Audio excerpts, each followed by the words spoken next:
Work shop வச்சு போட வேண்டிய விஷயம். ஆனா ஆல் இந்தியா ரேடியோ பிளேங்கிறது அவ்வளவு சுலபமானது இல்லைங்க.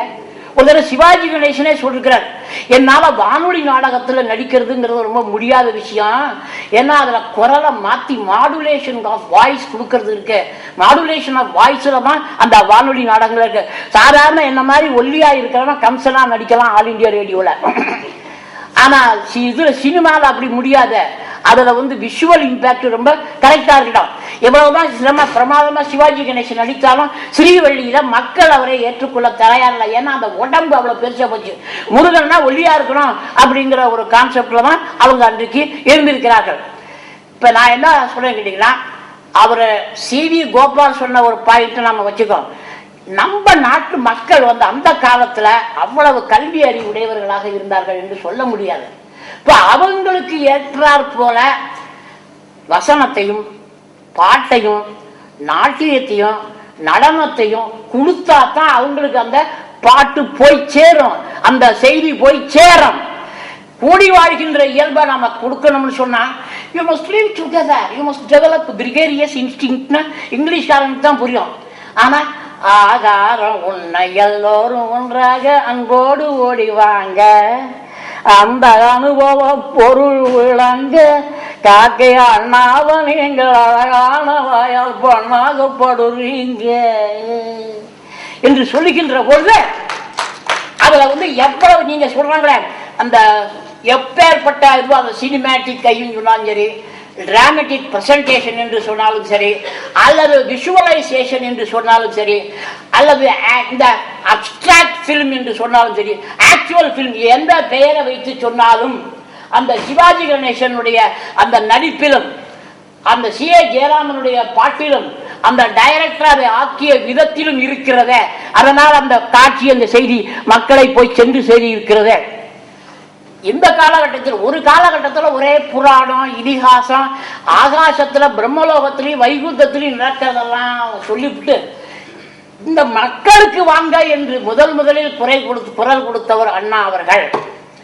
அவர் தான் முதல்ல இந்த நல்ல தம்பி என்கின்ற படத்திலே கதா அரிய அதுவும் என்.எஸ். கிருஷ்ணன் அவர்கள் அது 2 பேரும் சேர்ந்து அந்த படத்துல பாருங்க 1950-60 1950 60 என்கின்ற ஒரு சின்ன ஓரங்க நாடகம் எவ்வளவு பெரிய செய்திகளை அருமையாக சொல்லிவிட்டது தெரியுமா? கலைவாணர் இந்த உலகத்திற்கு கொடுத்த செய்தி மாதிரி இன்னும் யாரும் கொடுக்க முடியாது. கலைவாணருக்கு பிறகு யாருன்னா கலைவாணர் தான், வேற யாரையும் சொல்ல முடியாது. அப்ப அந்த ஒரு காலகட்டத்துல அந்த இவரு ஒன்று சொன்னார், சிவராம் கராந்த் அப்படிங்கிற ஒரு பெரிய கர்நாடக மாநிலத்தினுடைய ஒரு டிராமட்டிஸ்ட். அவங்க என்ன சொல்றாங்கன்னு கேட்டீங்கன்னா, ஃபில்ம் மேக்னிஃபைஸ் மேன். சினிமா இருக்க மனுஷனை ரொம்ப பூதாகாரமா காட்டுகிறது. ஒரு சின்ன உதாரணம் சொல்றேன். ஓமக்குச்சி நரசிம்மனை நீங்க கதாநாயகனை போட்டீங்கன்னா அவன் இடிக்கிறவனா கீழே விழுந்துருவான். ஏன்னா அவனை கதாநாயகனாக நீங்க வரிச்சாச்சு. அதனால film magnifies man, TV minimises man. TV 21 சென்டிமீட்டர்ல 6 அடி மனுஷனை காட்ட முடியுமா? 6 அடி மனுஷனாக இருக்க முடியுமா? Radio visualises man. ரேடியோல பாத்தீங்கன்னா அத்தான் நாம் இப்பொழுது குற்றால அருவியிலே குளித்துக் கொண்டு இருக்கிறோம். ஒரு டம்ளர்ல இருந்து இன்னொரு தண்ணி ஊத்திட்டோம்னாலே குற்றால அருவி எஃபெக்ட் நமக்கு கிடைத்து விடும். So radio visualises man, theatre actualises man. 6 அடி மனிதனை 6 அடி மனிதனாக காட்டுவது தியேட்டர் தான். ஆனா இன்றைக்கு தியேட்டர் இருக்கிறது, அது ரெக்கார்டர் தியேட்டராக சினிமாவாக இருக்கிறது. தியேட்டர் எங்கேயும் போயிடல, தியேட்டராகவே இருக்கிறது. அதை நம்ம ரெக்கார்ட் பண்ணி மக்களுடைய நன்மைக்காக சினிமாவாக கொடுத்துக்கிறோம். So drama theatre is the mother of the film, mother of the cinema. ஆக ஒன்று மற்றொன்றுக்கு காம்ப்ளிமெண்ட் தானே ஒழிய கான்ட்ரடிக்ட் இல்லை என்பதை நான் சொல்லிக்கொள்ள ஆசைப்படுகிறேன். சிவாஜி கணேசன் ஒரு தடவை சொன்னார், நீங்க பிலிம் இன்ஸ்டிடியூட் வைங்க, என்ன வேணா பள்ளிக்கூடம் வைங்க, சிலபஸ் வைங்க, கொஸ்டின் பேப்பர் வைங்க, அதெல்லாம் இருக்கு. கேமரா எப்படி பிடிக்கிறது, டப்பிங் எப்படி பண்றது, இது எடிட் எப்படி பண்றதுக்கு சொல்லுங்க. நடிக்கிறதுக்கெல்லாம் பள்ளிக்கூடம் வைக்காதீங்க. அது பார்த்து பார்த்து உலகத்தை பார்த்து பார்த்து வரக்கூடியது என்று தினமணிக்கு கொடுத்த ஒரு இன்டர்வியூல சொல்றாரு. என்ன சொன்னாருன்னா, நானும் கையை கால ஆட்டுறேன், எல்லாரும் தான் கையை கால ஆட்டுறாங்க. மக்களுடைய அனுமதி கிடைத்தால் அது நடிப்பு, இல்லை என்றால் அது வெறும் தவிப்பு தான் என்று சொல்லுகிறார்கள். ஆகவே சிவாஜி கணேசன்களை உருவாக்க வேண்டும் என்றால் அவர்களாகவே இந்த உலகத்தை பார்த்து பார்த்து பார்த்து நம்ம தமிழில் அருமையா பொருளாற்று படைன்னு ஒன்று இருக்கு. அது நடிகர்களை பற்றி இருக்கக்கூடிய ஆற்றுப்படை இலக்கியங்கள். அது பல பேருக்கு தெரியாது. எப்படி நடிக்கணும்ங்கிறத சொல்றது அந்த பொருளாற்று படை.